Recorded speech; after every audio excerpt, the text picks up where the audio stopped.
Dayton, Tennessee was a quiet place. It was July 1925.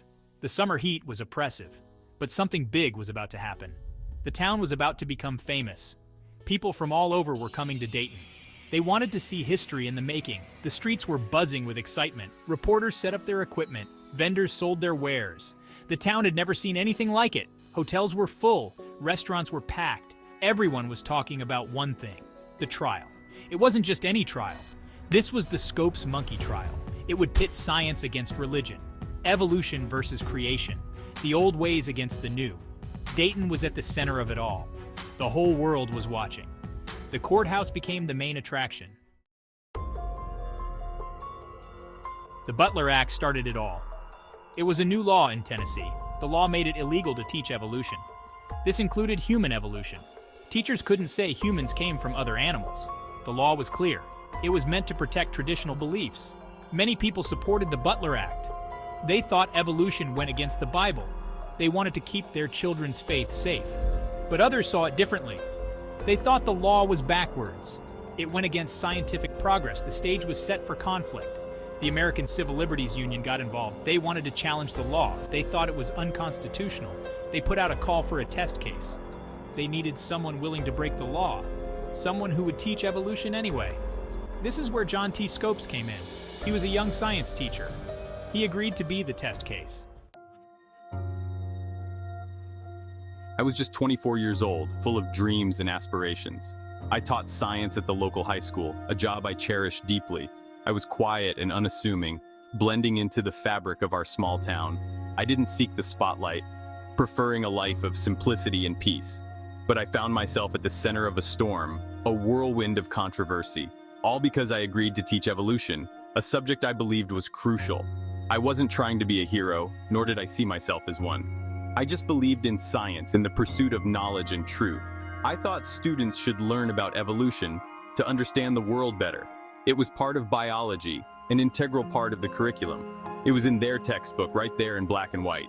I didn't see why it should be illegal, why knowledge should be suppressed.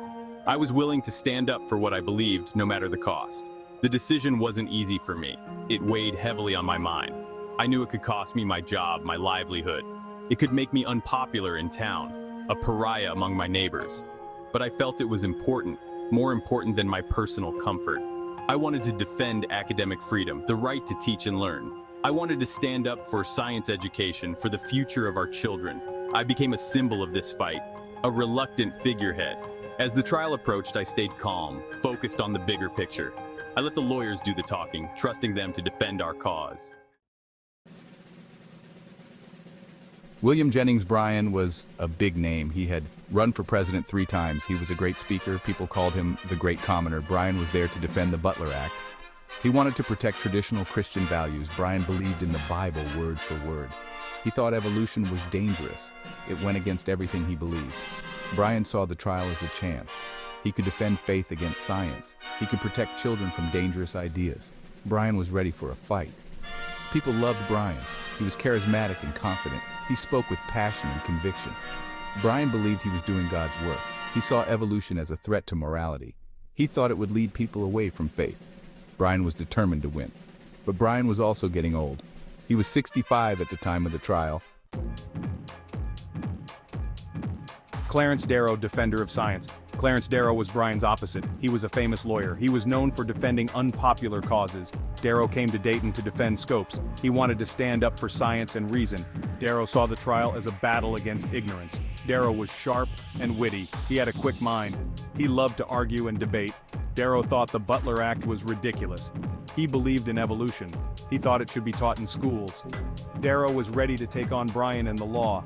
People were fascinated by Darrow. He was different from Bryan. Darrow was cynical and sarcastic. He didn't believe in religion. He trusted in science and evidence. Darrow wanted to expose what he saw as foolishness. He wanted to make Bryan look silly. Darrow had a plan. The courtroom was packed. Every seat was taken. People stood in the aisles. It was hot and stuffy. Fans whirred, trying to keep people cool, but the heat wasn't just from the weather. The air crackled with tension. Two world views were about to clash. Judge John T. Ralston presided. He tried to keep order, but it wasn't easy. The lawyers argued fiercely. Objections flew back and forth. The judge had to make tough decisions. What evidence would be allowed? Who could testify? Every ruling was crucial.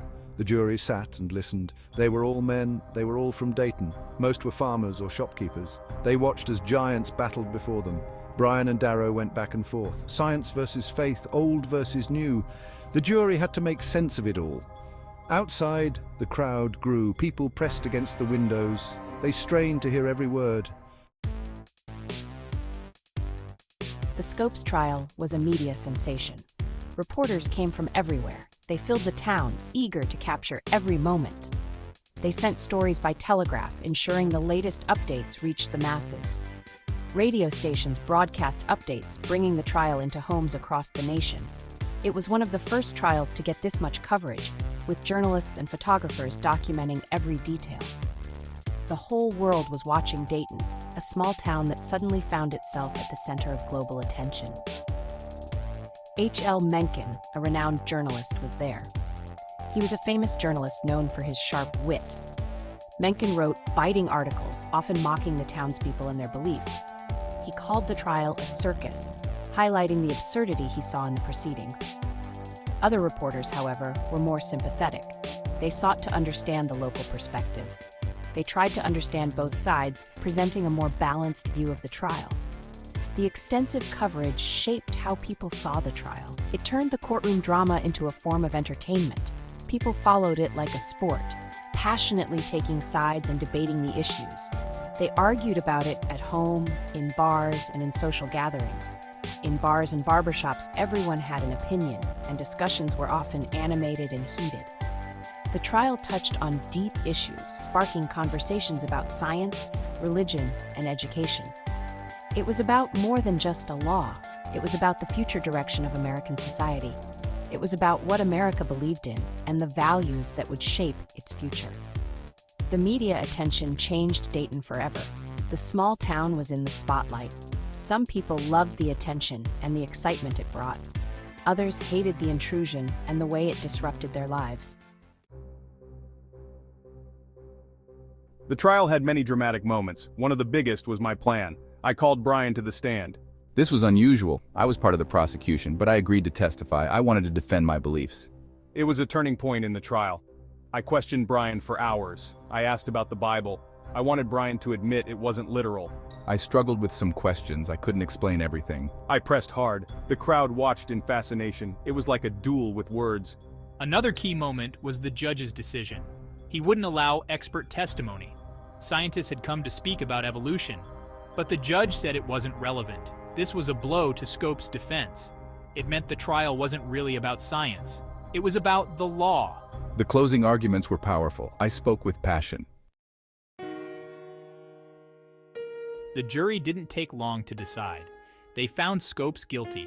He had broken the law. The judge fined him $100. It seemed like a victory for Bryan and his side, but things weren't that simple. The verdict was just the beginning. Scopes lost the case, but many felt he won the argument. The trial had exposed problems with the law. It had shown how complex the issue was. People started to question the Butler Act. They wondered if it was really necessary. The debate was far from over. Bryan didn't get to enjoy his victory for long. He died just days after the trial. Many saw this as symbolic. It was like the old way of thinking was passing away. Darrow went on to other cases, but this trial remained his most famous. It defined his career. The immediate impact was mixed. The Scopes trial had a lasting impact on education. For years, many schools avoided teaching evolution. They were afraid of controversy. Science education suffered. Students missed out on important ideas. The effects were felt for decades. Gradually, things began to change. Courts struck down laws like the Butler Act. They said these laws violated the separation of church and state. Evolution slowly returned to classrooms. But the debate never really went away. It just took new forms. The trial influenced how science is taught. Teachers became more careful. They had to balance different views. Some schools started teaching both sides. They included creationism, alongside evolution. This led to new legal battles. Courts had to decide what belonged in science class. Today, the debate continues. The Scopes trial left a lasting mark on American culture. It became a symbol of a larger conflict. People still refer to it today, often citing it in discussions about education and societal values. It represents the clash between tradition and progress, between faith and science, a dichotomy that continues to shape our world. The trial raised questions we're still asking, questions about the role of science in our lives and the place of religious beliefs in public education. Books and movies keep the story alive, ensuring that new generations understand its significance. Inherit the Wind is a famous play about the trial. It dramatizes the events and brings the historical debate to life. It's been performed many times, each performance a reminder of the ongoing relevance of the issues. It shows how the issues are still relevant. The themes of the play resonate with contemporary audiences. People still debate the same questions. What should be taught in schools? How do we balance scientific facts with religious beliefs? They still argue about what should be taught in schools. The curriculum remains a battleground for these ideological conflicts. The trial changed how we see the conflict between science and religion. It highlighted the deep divisions in society. Some people think they can't mix. They see science and religion as fundamentally opposed. Others try to find a balance. The debate has evolved, but the core issues remain the same. It's not just about evolution anymore. The scope of the debate has expanded. It's about climate change, stem cell research, and more. These are the new frontiers of the science-religion debate. The Scopes trial set the stage for these debates. It was a precursor to the modern conflicts we see today. In the end, the Scopes trial is about more than just a law. It's about big ideas, the kind that shape societies and influence generations.